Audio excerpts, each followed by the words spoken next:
What's up, YouTube? Today we're going to do a portfolio critique of a girl named Summer who just happens to be our summer intern. So, Summer Campbell, we're coming for you.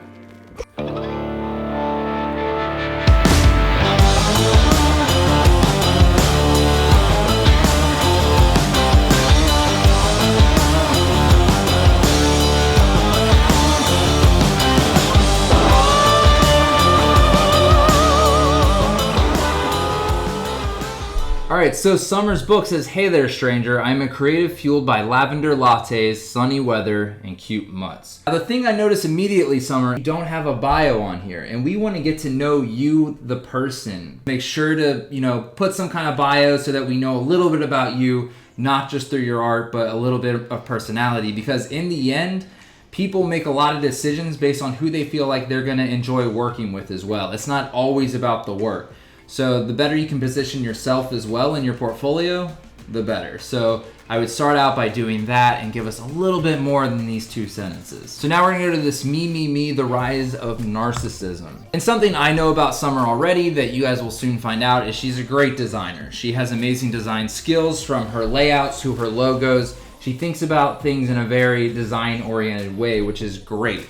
Now, the thing that I will challenge you, even though we haven't been through this book yet, is to push past the design and think about the creativity and the conceptual stuff as well. And that is something that so many designers fall victim to when they're trying to become an art director. So if you want to be a graphic designer, design-oriented books are great. They're actually preferred. But if you want to be an art director, you really have to show a little bit of that thinking as well. By you interning this summer, I definitely saw a great growth in that department. So super excited to see what stuff might find its way into this guy. But for now, we're judging the book as is. So now we're on this layout design, which is just really clean layouts. There's interesting things like, these Polaroids kind of stuck within this layout. There's, a lot of overlapping text. This kind of triple tone, three-dimensional thing you have going on shows up in a lot of pages. And once I've seen the trick a few times, it gets a little bit repetitive. So I would just work on that and potentially, try some other type tricks out that are a little bit different. Though I do like the way you're playing with type. Your ha-ha-has right here are like, some are, slanted and on their side, and some are straight up, and some are small, and some are large. And so showing a lot of that really brings a lot of depth and dynamicness. Is that a word? I don't know.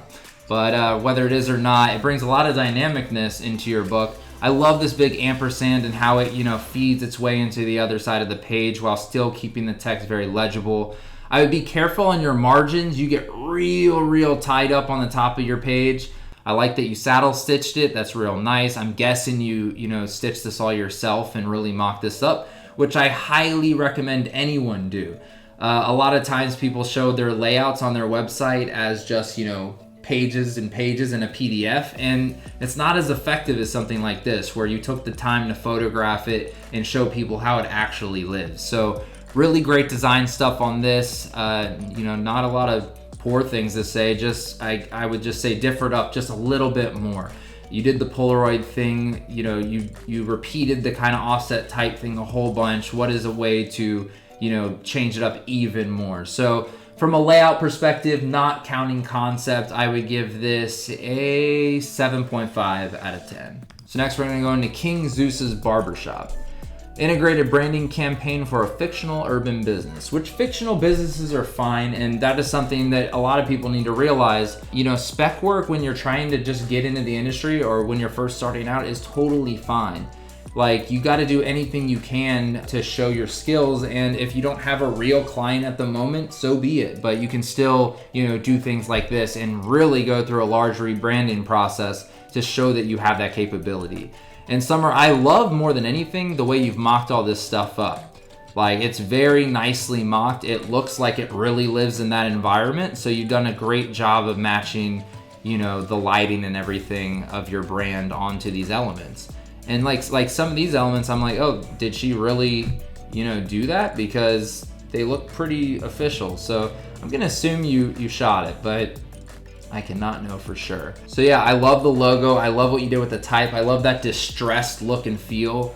Really nice stuff. I love your color palette. I love your font choice. And I am a fan also of your logo and how simplistic yet ornamental it is at the same time. It's got a lot of old and made it new and modern. So really great job on this. I think the branding for King Zeus, I would give a 8.5 out of 10. All right, Coleman lantern. All right, print advertising magazine ad, black and white. So this is where you went from design to conceptual, and you know, I'm a fan that you started to go there. So this says, wish you could have seen that coming. It's almost like these things are being lit, these things that you should probably fear. Now, my only thing with this is, you know, and we've been down this road a couple times with other designers on the channel, which is be careful of having too many copies of the same ad. And what I mean by that is, rather than just the imagery changing, if it's saying the same thing, it kind of gets repetitive and old. So the tagline here always says, wish you could have seen that coming.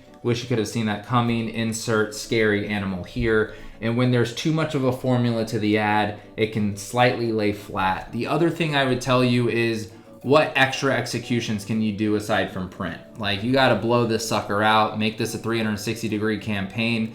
If Coleman lanterns were giving away lanterns or had an experience at an event, for instance, if you were during Halloween, if there was a haunted house, maybe you give them Coleman lanterns to walk through with that wish you could have seen that coming branding with it. And that could be just a really interesting way for Coleman to create this brand experience around their product and get you really engaged.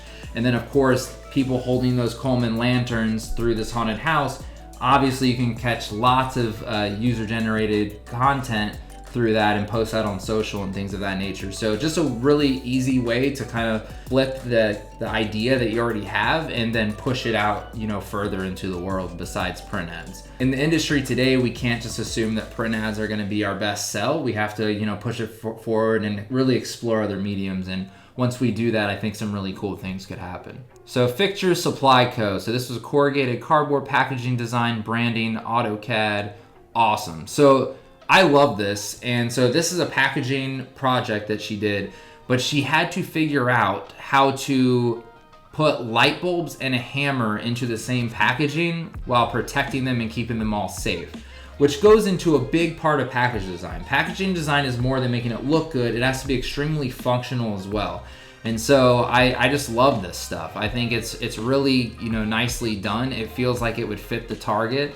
It's not too cutesy, but it's got a nice, you know, a nice aesthetic. I like your pattern that you have in the interior of the box. It's just those little extra touches that, you know, really elevates a project. You could have just as easily not put this pattern and no one would ever know, but by putting that, it gave it just that little extra percentage of awesomeness. So really stoked on this packaging design, mostly because it solves a problem and it also looks good, and I love it. So with that being said, we're gonna give Fixture Supply Co. a 9 out of 10. So that's getting a 9 out of 10. Frontera packaging label redesign.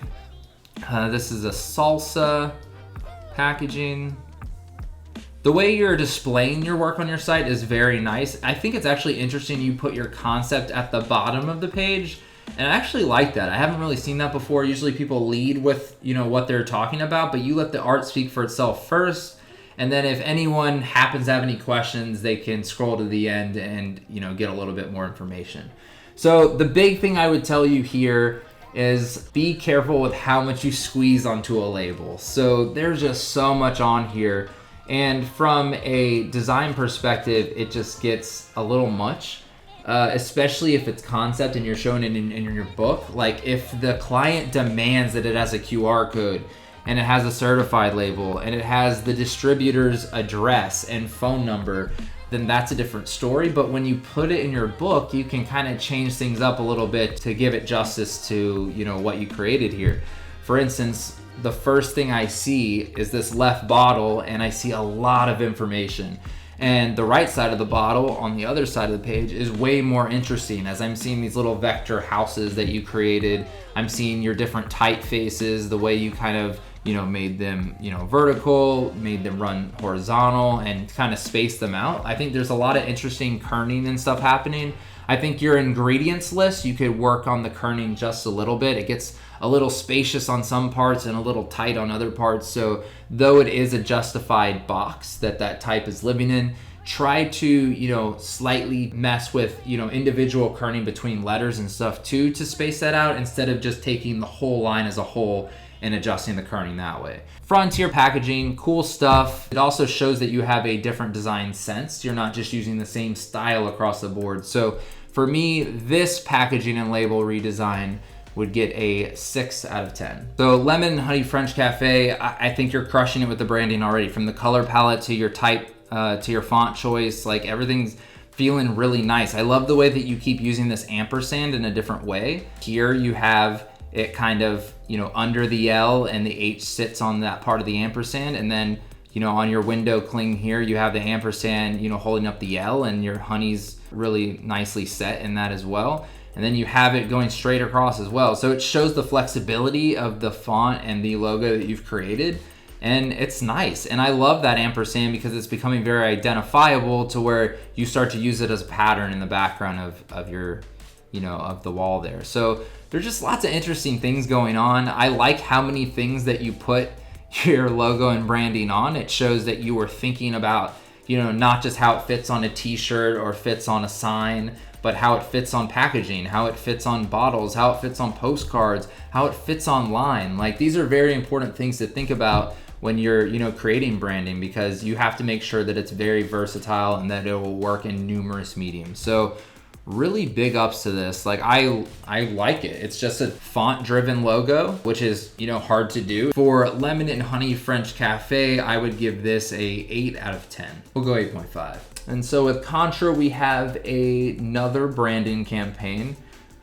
which is very clean and very nice. I would say I'm not as big of a fan of your type treatment here as I am on some of the other branding pieces you have, just because things like this A and this R and this N start to feel a lot different than your very clean C's and O's and LUZs. So like something weird happens in the middle of the font, and I wouldn't mind that if they were all a little weird and had differences in thicknesses and strokes. But if you look at it, like, your O is the same thickness all the way around, your C is the same thickness all the way around, but your A changes line thickness throughout, and it just puts a little bit of unneeded inconsistency in there. So I would personally clean up your middle letters and just have it a very contemporary font, or do the reverse and get playful with it and have all of them have a little wave to them. But as it sits, cute little windows. I like how you have these little like owl guys kind of hanging out the top. And you're showing your layout skills again, which we already know are good. And again, your other thing that you have going for you is your color theory is great.